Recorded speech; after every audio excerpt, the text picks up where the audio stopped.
Hello friends, welcome back to mountain traveller. हमारे channel में आपका हार्दिक स्वागत है। जय श्री केदारनाथ। और अभी हम हैं सोनप्रयाग में, सीतापुर में, और नाइट स्टे हमने आज यहीं पे इसी होटल में किया था।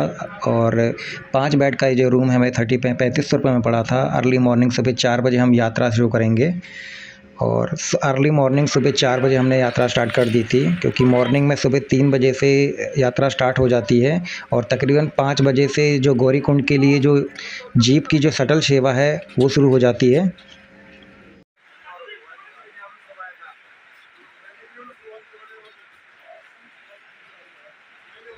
अभी तकरीबन सीतापुर से सोनप्रयाग लगभग 1 किलोमीटर, और सोनप्रयाग से जो जीप स्टैंड है लगभग वो भी आधा से पौना किलोमीटर की दूरी पर है। और तकरीबन 1 से 1.5 घंटे की लाइन में लगने के बाद फाइनली अब सामने हमें जो जीप स्टैंड है वो दिखाई दे रहा है, जहाँ से हम गौरीकुंड के लिए जीप पकड़ेंगे, जो कि गौरीकुंड की दूरी 5 किलोमीटर है। और शटल का जो किराया है 50 रुपये पर पर्सन है। यात्रा शटल सोनप्रयाग से गौरीकुंड, किराया प्रति व्यक्ति 50 रुपये, और टाइमिंग है सुबह 4 बजे से रात्रि के 10 बजे तक।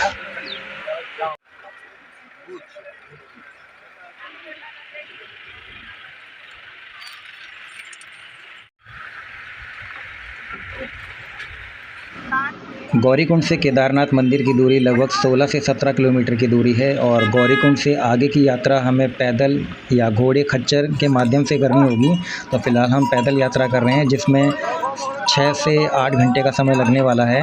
और गौरीकुंड से केदारनाथ धाम के जो रास्ते हैं, प्राकृतिक नज़ारों, झरनों, और जो मंदाकिनी नदी का जो किनारा है उसके किनारे पर से रास्ता जा रहा है। काफ़ी बेहद खूबसूरत नज़ारा रहता है यहाँ का।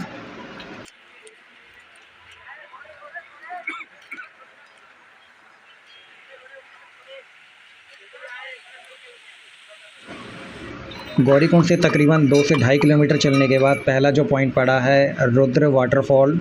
और सामने जो झरना देख रहे हैं इसे रुद्र वाटरफॉल के नाम से जाना जाता है। बेहद खूबसूरत दिखाई देता है झरना। और अभी तकरीबन 5 से 6 किलोमीटर की दूरी हमने अब कवर कर ली है। और नेक्स्ट जो पहला पॉइंट आएगा वो भीमावली है, लगभग आधा किलोमीटर, और छोटी लिंचोली 4 किलोमीटर, और केदारनाथ मंदिर लगभग 11 किलोमीटर है यहाँ से। और ये बेहद खूबसूरत झरना, और जो पहाड़ी के जो पत्थर हैं वह टूट टूट कर यहाँ पर गिरे हुए हैं। और केदारनाथ यहाँ से लगभग 10 से 11 किलोमीटर की दूरी है यहाँ से। और ये भीमावली है। भीमावली में आप यहाँ पर GMVN के टेंट और कॉटेज उपलब्ध हैं, जिसे आप ऑनलाइन बुक कर सकते हैं, या आप यहाँ पर आकर भी स्टे कर सकते हैं। 2013 केदारनाथ आपदा के बाद ये जो नया पुल और नया रास्ता बनकर तैयार किया गया था।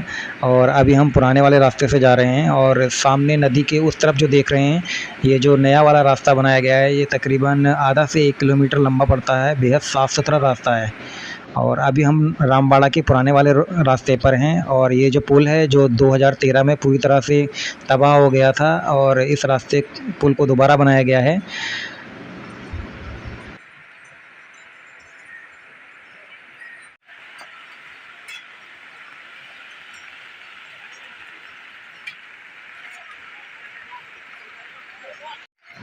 केदारनाथ में अभी मौसम बेहद ख़राब है मौसम, और गवर्नमेंट की तरफ से अलर्ट था 2-3 दिन भारी बारिश और बर्फ़बारी का। तो सुबह से लगातार बारिश हो रही है, और केदारनाथ धाम में बर्फ़बारी होने के भी अनुमान है।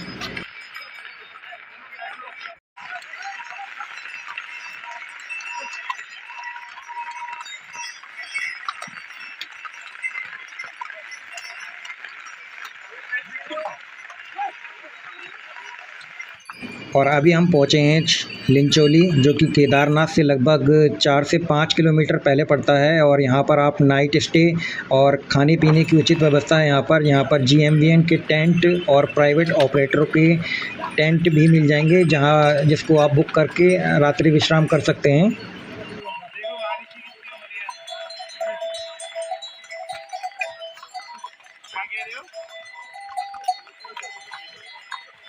जैसे जैसे हम केदार घाटी की तरफ पहुंचते जा रहे हैं, वैसे ही जो बारिश का मौसम था वो बर्फ़बारी में तब्दील हो गया है, और लाइव बर्फ़बारी चालू हो गई। यहाँ पर पूरी केदार घाटी सफ़ेद बर्फ़ से ढकी हुई नज़र आ रही है।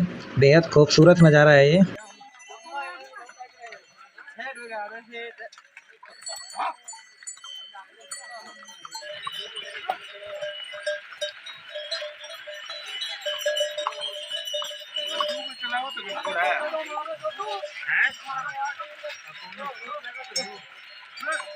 अभी हम हैं केदारनाथ यात्रा मार्ग पर पड़ने वाला पहला ग्लेशियर, जो कि लगभग 8 से 10 फुट की ऊंचाई का है, जिसे बीच में से काट कर रास्ता बनाया गया है और इस ग्लेशियर के बीच में से बर्फ़ के बीच में से होकर गुजरना होता है, जो कि वो बेहद रोमांचकारी और बेहद खूबसूरत नज़र आता है।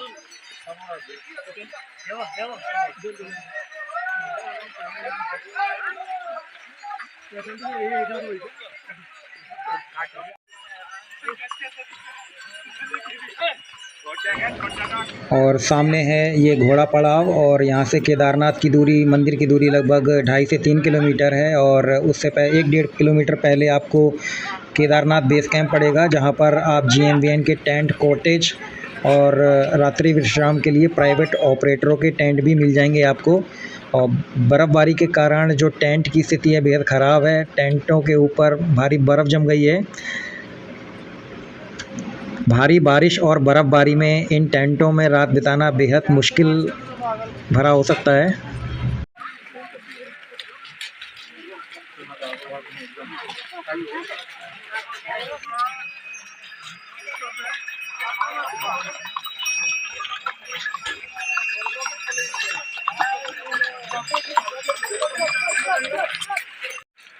और अभी हम हैं केदारनाथ बेस कैंप पर।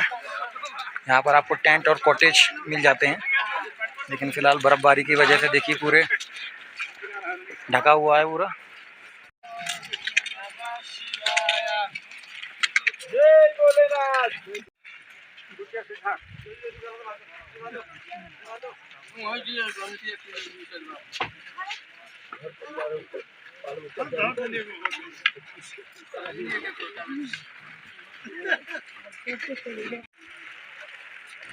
केदारनाथ मंदिर से लगभग आधा किलोमीटर पहले के मंदिर दर्शन के लिए टोकन सिस्टम लागू किया गया है, जिसमें आप टोकन यहाँ से ले सकते हैं और जिसमें आपको 1 घंटे का टाइम स्लॉट दिया जाता है, जिसमें आप आसानी से दर्शन कर पाते हैं। और सामने मंदिर प्रांगण में हम पहुँच चुके हैं और यहाँ से मंदिर दिखाई दे रहा है।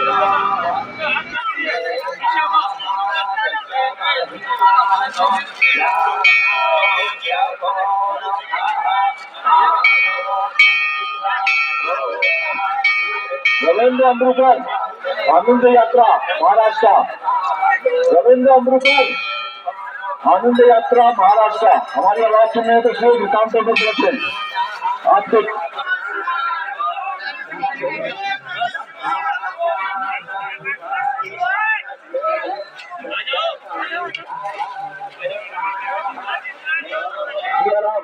आपका इंतजार कर रहे हैं।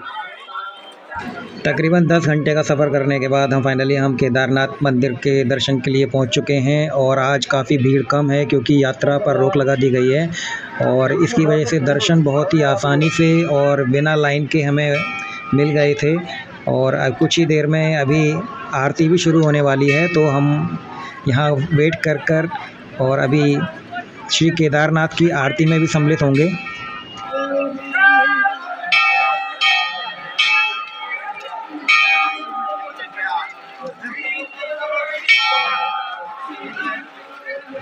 केदारनाथ धाम में लगातार भारी बर्फ़बारी हो रही है, जिसकी वजह से पूरी जो केदार घाटी है सफ़ेद चादर से ढक गई है और मंदिर बेहद खूबसूरत और बेहद ठंड है यहाँ पर। और जो मंदिर का दृश्य है बेहद खूबसूरत हो गया है, लगातार लाइव बर्फ़बारी हो रही है।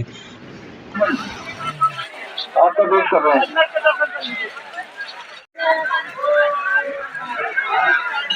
कृपया ध्यान दें, अन्नपूर्णा तावड़े, अन्ना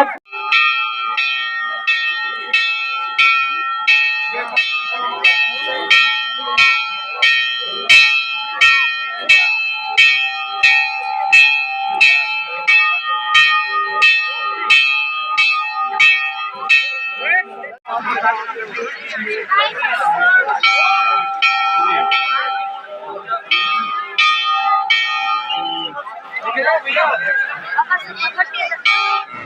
अब श्री केदारनाथ धाम में श्री केदारनाथ जी की आरती का समय हो गया है। तकरीबन 6:30 बज गए हैं और कुछ ही समय में यहाँ आरती स्टार्ट होने वाली है, तो हम वेट कर रहे हैं आरती का।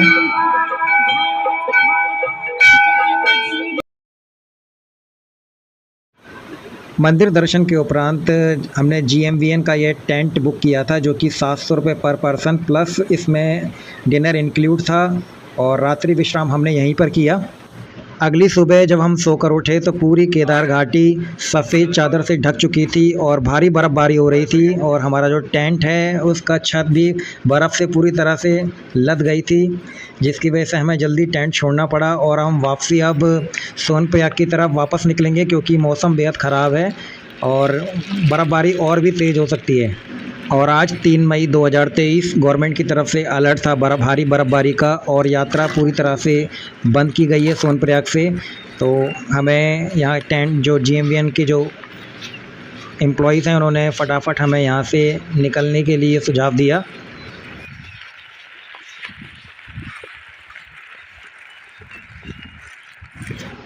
और केदारनाथ मंदिर के पास ही एक छोटा सा मंदिर है, और इसके ठीक ऊपर आधा किलोमीटर ऊपर आप देखेंगे तो भैरवनाथ जी का टेम्पल है। और अभी फिर से जो बर्फ़बारी है फिर स्टार्ट हो गई है। रात भर रुक रुक कर भारी बर्फ़बारी हुई है यहाँ पर, और कल से आज का जो दृश्य बदल चुका है। पूरी जो घाटी है सफ़ेद चादर से ढक गई है, और रास्ता बेहद स्लिपरी और बर्फ़ से पूरा ढका हुआ है, तो बहुत बेहद संभल कर चलना पड़ रहा है, और ढलानों पर जो फिसलने की स्थिति बनी हुई है।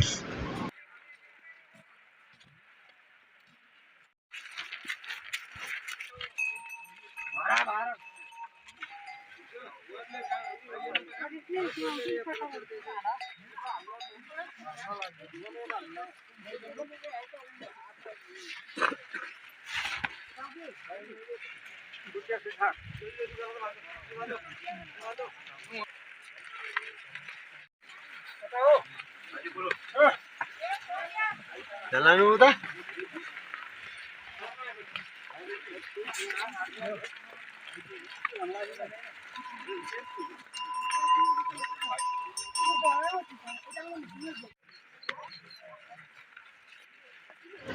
और अभी हमें केदारनाथ बेस कैंप पर यहाँ पर मेडिकल फैसिलिटी और GMVN के टेंट और कॉटेज उपलब्ध हैं। अगर आप टेंट में बुकिंग कराते हैं तो 600 से 800 रुपये के आसपास आपको मिलेगा। 800 रुपये में आपको डिनर इंक्लूड होगा।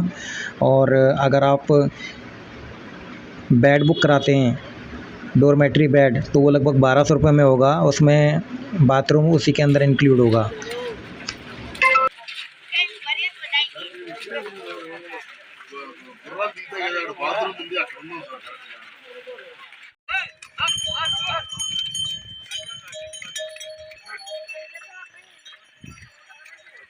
घोड़ा ले लो, घोड़ा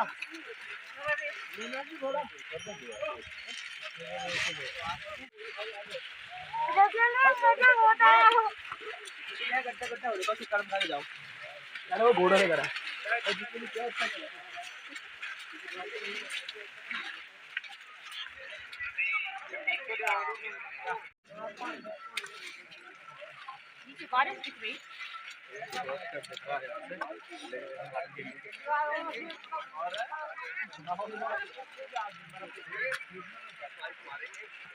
उधर मत